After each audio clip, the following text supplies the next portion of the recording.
Have you ever thought about how many moons there were in the universe? And more importantly, how does that apply to Social Security income planning? We're going to talk about that in today's high performing practice.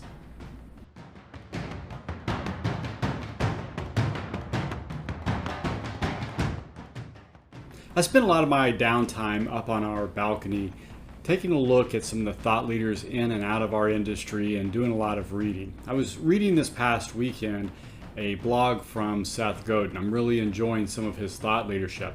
He wrote a blog about being asked how many moons there are in the solar system. And he took an educated guess. He said Earth has a moon, there's approximately 8 to 9 planets in the solar system, so he said probably no more than 20. The correct answer is actually greater than 800 moons. In fact, one planet alone has 80 distinct moons. But here's the problem. So many of our clients think that same way. They think about what's in their neighborhood.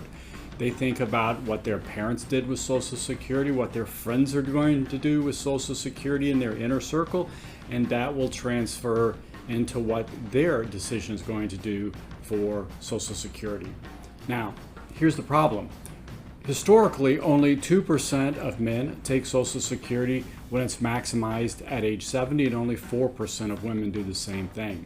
So the vast majority of Americans take Social Security early. In fact, over 50% take it early, and that's a reduction.